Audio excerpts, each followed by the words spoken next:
Oh, thank you very much. I'm so happy to be here. Thanks to everyone at the People's Assembly who invited me to participate here today. I'm particularly grateful because something that is about where we hope to address inequality and unfairness. I obviously face accusations of being, part of the 1% myself, but I wasn't designed in a laboratory with Jimmy Carr and Adele.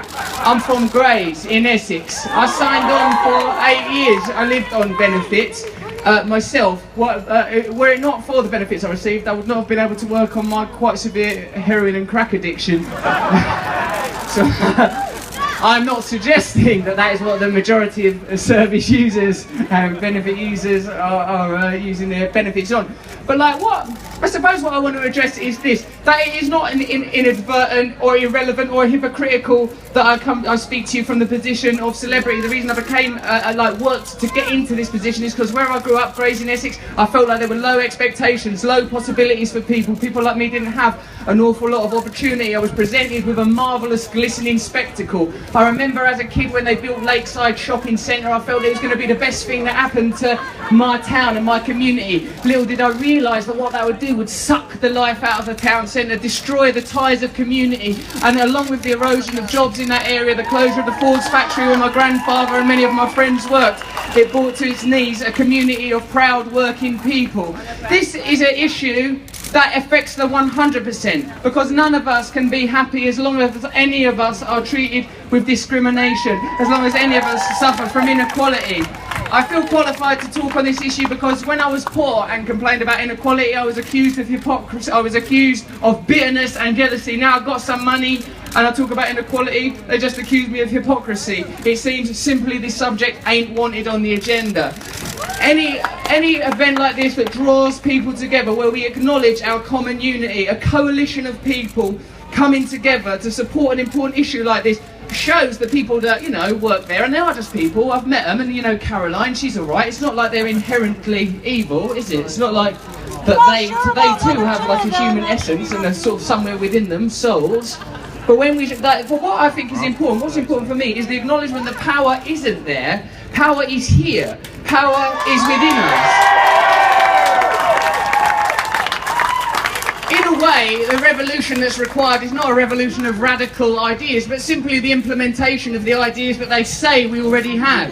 Democracy would be nice, actually, where people were represented, where people's feelings were represented. I don't believe that the people of this country want to focus their hatred and anger on other people that don't have wealth or power. It's quite clear that the people that have wealth and power are the people that need to change, are the people that need to acquiesce, are the people that need to yield. So focusing our antipathy upon one another is unnecessary and unproductive. Coalitions of this nature have to grow. Collectivisation of power has to grow. We have to accept responsibility for our own communities, take power back from here, and continue to recognise that power is with us in our essence. I just by coincidence ran into a mate of mine who I went to school with in Grays. He gave me this thing about firefighters. They rescue people, not bankers. Oh yeah, here's a thing I heard, so we should do that. That looked like I was throwing away the concept. I didn't mean that. Like, honour it. Wear it.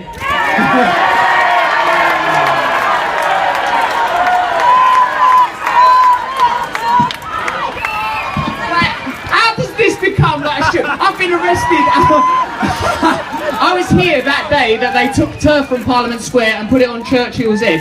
Later on down that road, I watched the Black Bloc destroy that McDonald's, which, they don't agree with the desecration and destruction of public property. They don't support any violent form of revolution. I think peaceful change is what we want. But the point I will make is that I fucking ended up naked that day as well, and it wasn't a good look.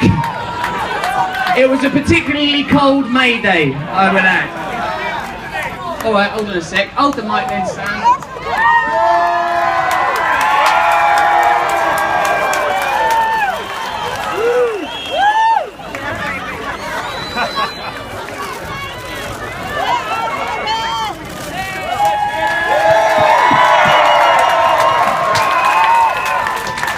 I've given you even my vanity.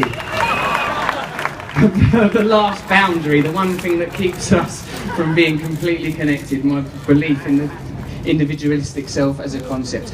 All right, so yeah, oh yeah, that's the thing I'm interested in.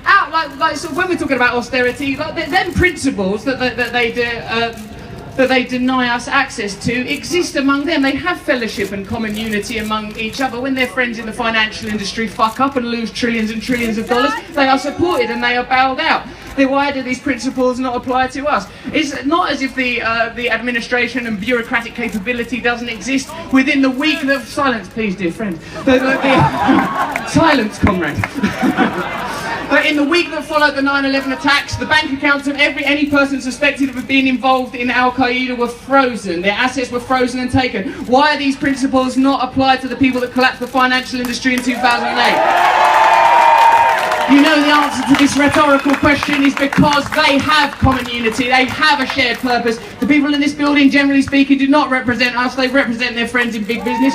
We know this. It's time for us to take back our power. The power has always been ours. It's time for us to take back our common unity. This will be a peaceful, effortless, joyous revolution. I'm very grateful to be involved with the People's Assembly. I'm very grateful to be asked to be here today. I want to give a plug to UK Uncut and their action next Saturday at Boots.